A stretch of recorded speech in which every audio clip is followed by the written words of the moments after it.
ኒሂሊዝም ትርጉም ጥያቄ የማይቀርብበት ጊዜ ነበር። ትርጉም እንካችሁ ተብሎ የሚሰጥበትም ጊዜ ነበር። ሰማያት ይጠባበቃሉ፣ አምላክ ያዛል፣ ታሪክም ወደ አንድ ግብ ይጓዛል። ሰዎች ለምን እንደተፈጠሩ አይጠይቁም ነበር፣ ምክንያቱም ይነገራቸው ነበርና። ከዚያም የሆነ ነገር ተሰበረ። ምድር ማዕከል መሆኗ አበቃ። ኮፐርኒከስም እሱን አረዳን። ሕይወት ታቅዶ መፈጠሩ ቀረ። ዳርዊን እሱን አጉልቶ አሳየን። ነፍስም ልኬት ሊገኝላት አልቻለም። ኒውሮሳይንስ አፍጥጦ ንቃተ ህሊናችሁ ከአይምሯቸው የነርቮች አጸግብሮት የሚፈጠር ነው አለን። አጽናፈ ዓለሙ ጸጥታ ውስጥ ወደቀ። ፍሬድሪክ ኒቼ አብዛኛው ሰው ሳይሰማው በፊት ይህ መምጣቱን ተመልክቶ ነበር። በማያሻማ ቋንቋም ስም ሰጠው።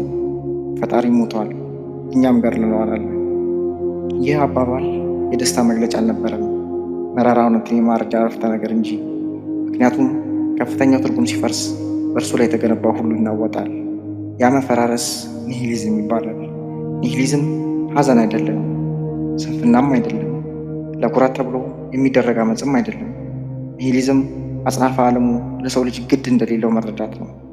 ምንም አይነት ተጨባጭ ዓላማ እንደሌለ፣ ውስጣዊ እሴት እንደሌለ፣ ከስቃይም ሆነ ከደስታ ጀርባ መጨረሻ ምክንያት እንደሌለ ጭምር መረዳት ነው። ከዋክብቶች ያለ ዓላማ ይፈነዳሉ፣ ዝርያዎች ያለ ይቅርታ ይጠፋሉ። አንድ ቀን እኛም እንዲሁ እንጠፋለን። አርተር ሾፕንሃወር ሕይወትን አይቶ እንደ አንድ ስህተት ቆጠራት። ህልውና በህመምና በስልቹነት መካከል ትወዛወዛለች። ትርጉም ደግሞ ያንን የጥበቃ ጊዜ ለመታገስ የምንፈጥረው ነገር ነው አሉ። ኤሚል ሲዮራን ደግሞ ጠለቅ ብሎ ሄደ። ራሱ ንቃተ ህሊናን እንደ እርግማን አየው። ምንም ነገር ትርጉም እንደሌለው እያወቁ ግን እንዲኖሩ መገደድ ትራጀዲ ነው። ህይወትም እንደዚህ ናት አለ። ይህ ፓሲቭ ኒሂሊዝም ይባላል። በትርጉም አልባው አጽናፈ ዓለም ውስጥ ለመሳተፍ ወኔውን የማውጣት እሳቤ ነው። እሳቤውም የሚያንሽኳሽከው እንዲህ ነው።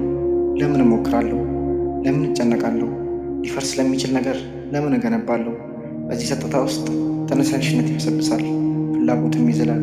ህይወት ከመኖር ይልቅ የሚታገሱት ሸክም ነው። ኒቼ ግን እዚህ ጋር መቆምን እምቢ አለ። ኒሂሊዝም መጨረሻ ሳይሆን መሻገሪያ ነው ብሎ አመነ። የውሸት ትርጉሞችን አቃጥሎ የሚያጠፋ እሳትም ነው አለ። ሰዎች አዲስ እሴቶችን መፍጠር ካልቻሉ በምቾት በትርፍ ጊዜ ማሳለፊያና በውድቀት ውስጥ እንደሚሰጡ ማስጠነቅ፣ ነገር ግን ከቻሉ ደፍረው ከሞከሩ ከቀድሞ ጠንካራ መሆን ይችላሉ። የድሮ ትእዛዛት ተከታዮች ሳይሆኑ የራሳቸው ሴቶች ደራሲያንም ይሆናሉ።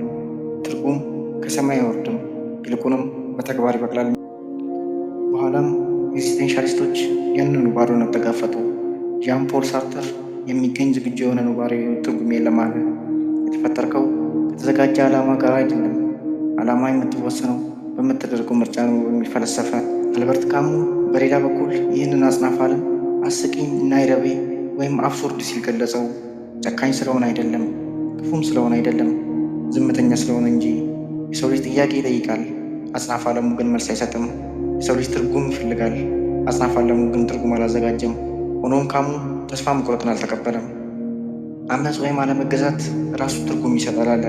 ትርጉም በሌለው ዓለም ውስጥ እንኳን ሙሉ በሙሉ መኖር እያወቁ መታገል በቂ ነው ሲል የግሪኩን ሲሲፈስ አስቡታል።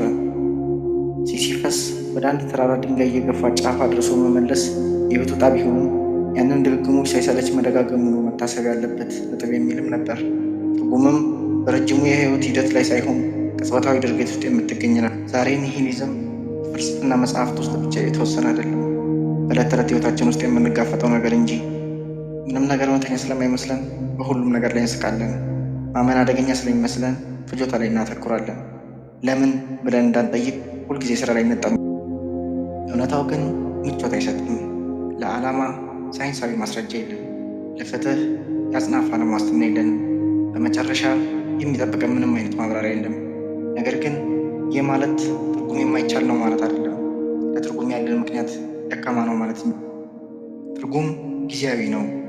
ትርጉም ሰው ሰራሽ ነው። እናም በዚህ ምክንያት ትርጉም ይበልጥ ዋጋ ይኖረዋል እንጂ አይቀንስም። ያለ ዘላለማዊነት መውደድ፣ ያለ ቋሚነት መፍጠር፣ ያለ ክፍያ መልካም ማድረግ አጽናፈ ዓለሙ ስለሚፈልገው ሳይሆን እኛ ስለመረጥ ነው ብቻ። አጽናፈ ዓለሙ ግድ የለሽ ነው።